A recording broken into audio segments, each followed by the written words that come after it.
It's November 17th, 2016, and we're on our way westbound in Chernobyl's deaerator corridor, this gold-paneled hallway on the 10-meter elevation, ultimately on our way to the central hall, or the reactor hall, of the Unit 2.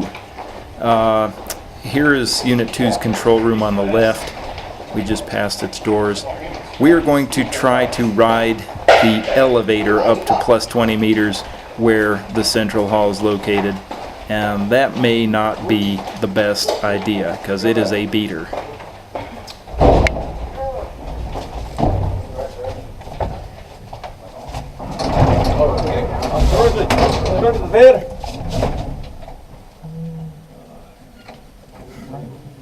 And it drops. Good question. I'm not sure what button to push on this. There's like, I'd let Stannis. If we don't hit anything, no, I wouldn't hit anything because we're not going. We haven't given it a command to go anywhere. So right. This is one of these weird Soviet elevators that you press. Yes. Code. Yes. Stassi. Okay, what button is for the foot? So here is level 9.2. Push button 9.2. All right. There you go. Maybe that happened when my kids were little. Upstairs by walk because I am not sure that we will go there. Yes. Okay. Go.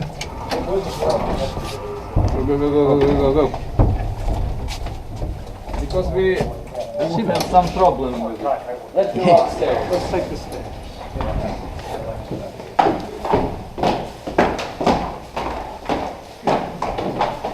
I'm afraid of that.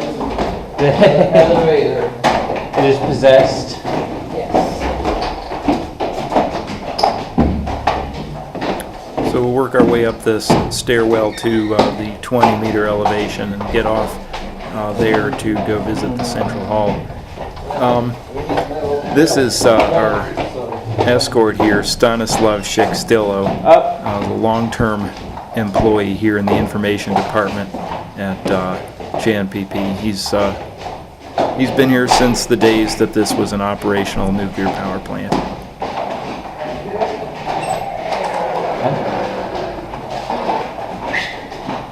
He's been very good to us. We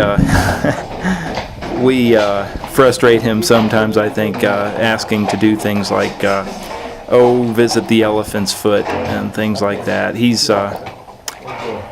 plays right along. On the left here are going to be the compartments for the drum separators in this type of reactor, and then we'll come here to the anteroom to the central hall where people change clothes and so forth to work at the reactor fueling face. So we'll come on in here. There's some radiation detection gear because the central hall is a fuel handling area and is potentially radioactive.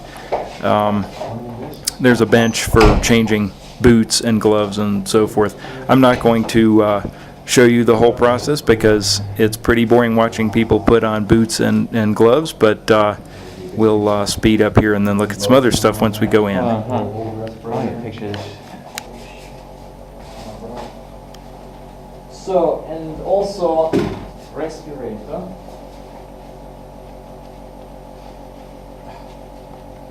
Naturally.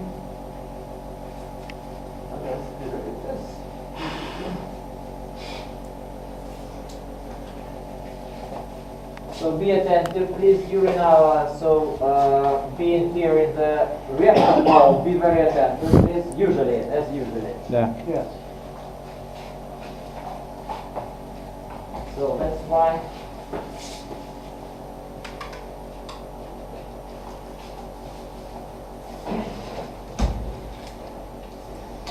It might be backwards. Huh?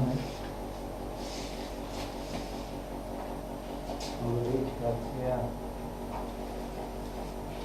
There's a little tablet in the back. It's okay. I know. It's better to do it like this because they are too big.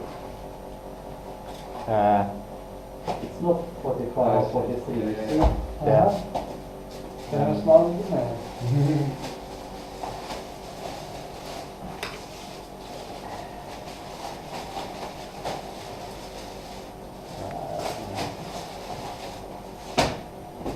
Gloves. Oh, Yeah. gloves. Ready? Ready. Okay, let's go here. Let's go. So we're heading in. The central hall is not only a contamination area, but also a giant hot cell for fuel handling, because when the fuel's out, it produces a lot of radiation in this area. So you'll note we go through this little dog leg of concrete that acts as radiation shielding, and then we'll step into the central hall itself. And here we are. Wow. It's really obvious that they don't have to. So, please.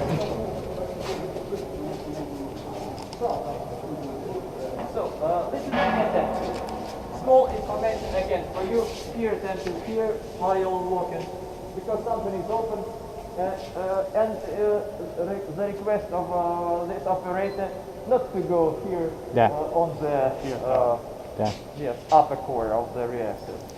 So you can go round, and also so like this. And I'll ask him to switch off the light. Oh, Yes. спасибо. Спасибо. Да, спасибо. Если наша помощь нужна, пожалуйста. Я понял. Я вас... Look at that fuel handling machine. Oh, like a rock. You can, if you wish to go here, only this. Don't go there. The RBMK reactor is constructed from graphite blocks that are penetrated vertically by pressurized tubes that carry the nuclear fuel and other in-core devices like control rods. And what we're looking at here is the top plate of the reactor, where it's been penetrated by all of these channels, and there is a protective heavy metal cap over each of the channel penetrations to protect it from mechanical damage. The reactor is empty right now. There's no fuel. It's all been taken out, and there's also no water. So actually there is a little bit of radiation up here, and it's due to radioactive material down in the channels, and the radiation is streaming up through the empty channels and up to the fueling face where we are now. Over here on the side are a bunch of heavy steel plates that cover up the steam water pipelines from the upper part of the reactor, and they will go under the wall on either side of the central hall and bring steam to the drum separators. Wow. Over here are some caps for the technological channels. They're a little bit radioactive just because of their proximity to dirty stuff, but they again provide mechanical cover to the channels up here on the core face. More than 1 meter. Yeah. We're going to go ahead and pass between the two spent fuel pools. There is no fuel in these pools. It's all been taken out to ISF1. What you see there, we'll take another look at later. Those are what I call stringers. They're the holders for things that are inserted into the technological channels. It's all back there. And there's some other ones. These are presumably not used. They're not being held in the spent fuel pools. But you can see the little fixture by which the refueling machine grabs the stringer and pulls it out. And ordinarily there would be fuel on the other ends. There's two 3.5 meter long bundles end to end. And here's where fresh fuel is stored in preparation for use. Also down at this end of the reactor hall is the transfer corridor for fuel. It's just to our left here, and this is where new fuel is brought up from below when it's shipped in, and also used fuel can be taken out in a cask. Good view here of the stringer assemblies. This is the top end of the stringer where the machine would grab it. We'll go take a look at some other stuff and here in the central hall. So I'll go ahead and cut the clip here. The light's coming. I'm just waiting. This is the spent fuel storage area in the number 2 reactor, and I want to be clear, there is no fuel remaining here. In fact, there's no water in the pool at all. What we have in the pool now are the upper assemblies, the the stringer assemblies that would hold fuel in the technological channel if you had the fuel in there, but these stringers are obviously, as I said, not loaded with fuel, Over here. but they are radioactive, which stands to reason because they're so close to the operating parts of the reactor. And so Lucas has called me over with the ion chamber to look at a hot spot he found here, and we're gonna see just how hot it is.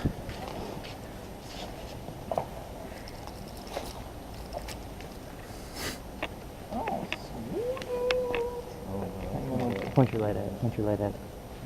My life? No, his light. He is the hottest It's this one right here. Hang there for just a sec. And that's the one right there. You'll notice all of these stringers have a nose on them, a little catch that the refueling machine can grab onto in order to drag it out of the channel. It's really, it's quite a clever way of doing things. Incredible. And this spot right here that we're measuring, we're measuring 2 Roentgens per hour. And, you know, this is a power plant that's known for having a lot of spicy stuff around. So 2 Roentgens really not that high, but it's something. And this is, I should be clear, this is very localized. This is not coming from the bulk of all of these stringers that are parked here. It is, Lean in and point. it's some sort of fuel flea or just a local bit of leakage or contamination on that one spot. And so yes, the dose rate's a little bit high, but it's, at least as far as this power plant is concerned, it's really not much at all. Stanislav, how many times have you been in here? Many? Yeah. Is it okay if I walk up on the scaffolding now that everyone is down?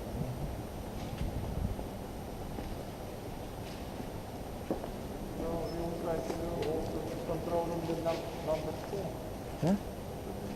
Spasiba, spasiba. This is incredible.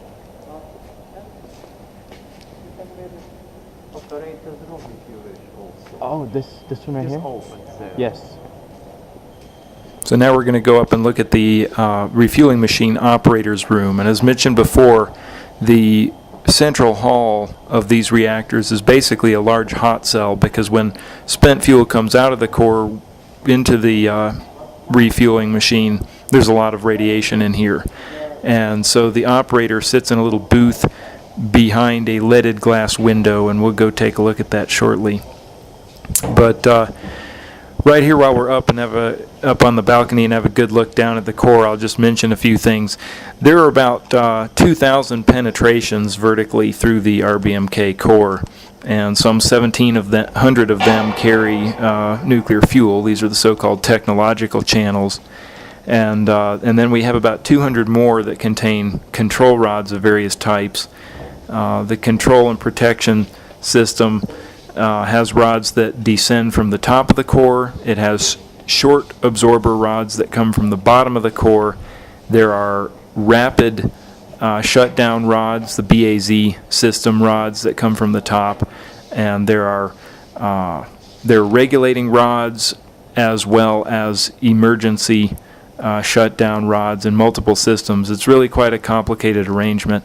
And in this reactor, at least, and in the number 3 unit at here at Chernobyl, one channel that belongs to the control and protection system has actually been set aside for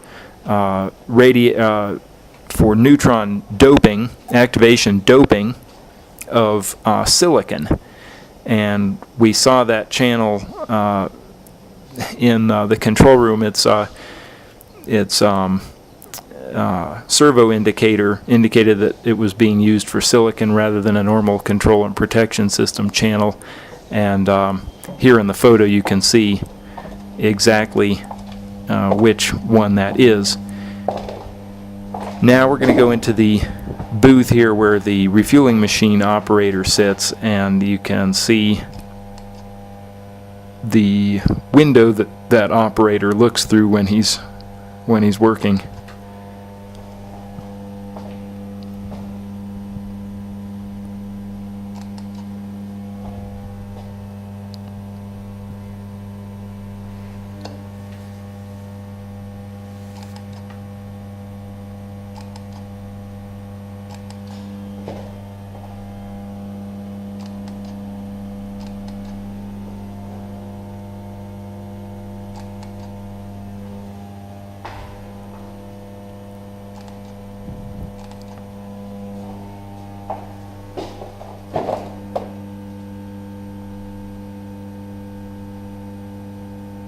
So Lucas is getting photographs of literally everything in here, and now we'll head back out through the shielding maze, back out onto the platform here. And this is a good view of the central hall.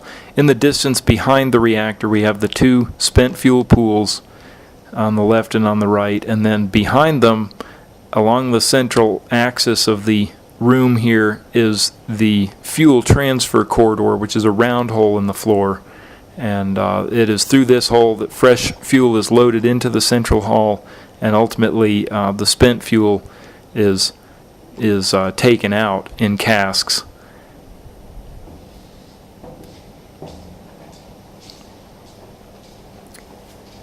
Anyway, I think that is a good overview of the reactor fueling face in Chernobyl Unit 2.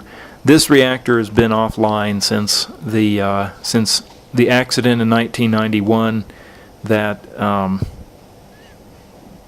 basically destroyed all of its number 4 generator and its feed water pumps.